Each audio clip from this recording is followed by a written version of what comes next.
Okay, this video is from this book here, The Holy Grail of Wisdom Quotes by me, Pete Rogers. We're doing next Aaron Clarey. We're going in alphabetical order. He's an American author. He worked in the banking industry for a while, pretty smart guy, and then he decided to just write books, be an entrepreneur. Okay, so here he goes. Education, college has now become nothing more than a racket to extract money out of youth to enrich the education industry, while leaving the student with degrees that are worthless and debts that cannot be repaid. The real purpose of education is to increase the value of your time so you can charge more money for it, to increase your income and wealth. And it has to increase your wealth, the amount of money you get paid per hour of labor. It has to be about money because the price you are being asked to pay for it is so high. Yeah, and they trap you into going for 4 years. For a lot of stuff, you really could get it done in 2 years, but they make you go 4 years with all these BS fake classes the first year. It's just how it is. College is largely a ripoff. That's why I think it's actually good to go local to a junior college until you're pretty sure what you want to study. Like if you want to go to be a doctor, it really doesn't matter where you go to college. No one cares. Okay, he continues now. Artificial intelligence is going to replace fast food cashier jobs with kiosks. There's going to be 3 types of jobs available: servants, artists, and engineers. Servants will do jobs like waiters, pool cleaners, janitors. Artists will include musicians, singers, actors, painters, and writers. Engineers will include surgeons, computer programmers, and robot mechanics. Yeah, so I don't know how many people are going to lose their jobs from this artificial intelligence stuff. I don't know, but like we already talked about for medicine, I think it's a joke. All right, Aaron Cleary continues. This is from his other book, The Curse of the High IQ. One curse of having a high IQ is that we can only be as great as the rest of society allows us to be. And I totally feel that quote. It's like, I can only make this YouTube channel, but they shadow ban the crap out of it. So I get hardly any views. I'll make the best videos in the world on a bunch of subjects, and I'll get, 200 views. And then I'll see some lying retard jerk talking about paleo, keto, carnivore getting 1 million views. Okay, he continues. Your entire employment is driven by everybody's insistence that you place feelings and emotions above reality and truth. Yeah, there's all kinds of games with that sort of thing. Okay. Thankfully, the future is practically guaranteed to be an idiocracy. All right. He continues. In full intellectual honesty and disclosure, I do not believe in the social sciences or sociological studies. I think the fields are completely bunk and bogus, and more of a welfare jobs program for unemployable hacks, people who have political agendas, rather than for any serious study in society with the goal of helping, let alone resolving, the sociological problems that plague it.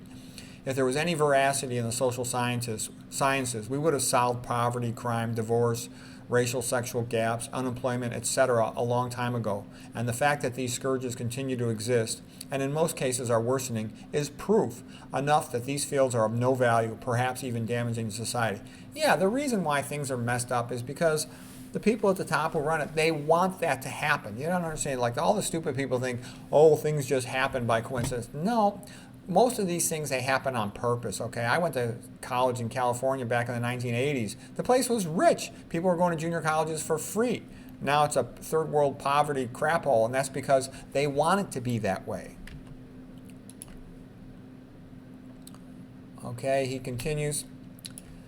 The only reason you have planes, trains, and automobiles, the only reason an economy exists, the only reason anything outside the sky exists is because men built it. And men built it in exchange for sex. Okay, so it is true that men will go to tremendous lengths to attract a woman and to please her. And that generates a lot of effort. Okay, maintaining excellent physical shape is one of the key traits that separate debauched men from excellent ones. Yeah, you're going to get old, but you might as well work out and eat well and stay in shape than be a fat slob.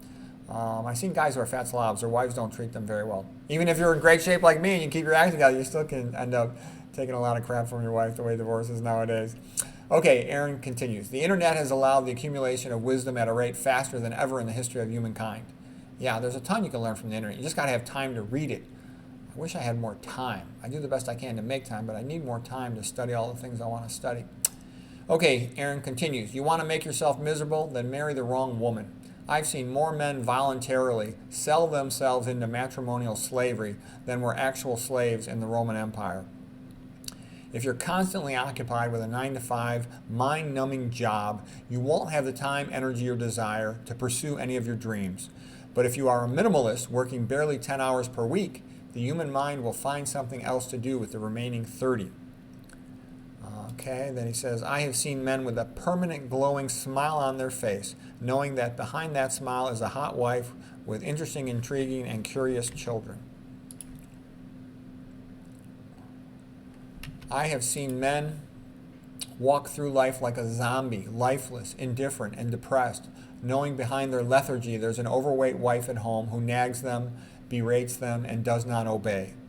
And then I've seen men completely incapacitated. They have lost their wives, lost their children, and suffer constant, unending pain akin to being burned alive, but without the merciful benefit of death.